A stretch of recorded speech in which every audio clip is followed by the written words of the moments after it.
Right, welcome to the broadcast. Governors from the Lake Region Economic Bloc have voiced their frustration over delays in the disbursement of devolved funds by the National Treasury, warning that the situation is stifling operations and undermining devolution.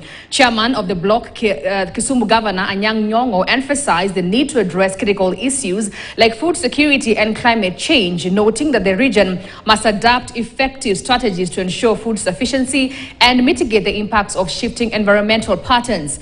Governor James Orengo and Kakamega Governor Fernandez Barasa echoed these sentiments, stating that unless the national government promptly releases the allocated funds, county operations and essential services may be paralyzed. We cannot resolve and determine the rightful share of counties on revenues collected at the national level. We may go back to the failed regional system that we had at the beginning of independence. Even in the area of blue economy, we are put in a situation where we cannot deliver in terms of a constitutional mandate. And I think this is something that as the Lake Region Economic Bloc and the Council of Governors, we must continue to have that debate.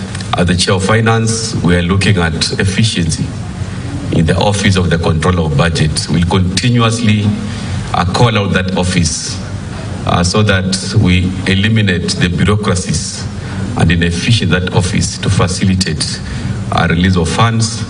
I know most of the counties haven't received their September equitable share and October, despite the fact that the money is CRF. We don't want at the end of the financial year to be called out for not spending the money, and yet the Office of the Control of Budget is the one that has problems.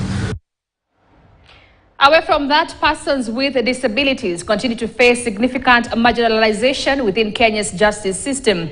However,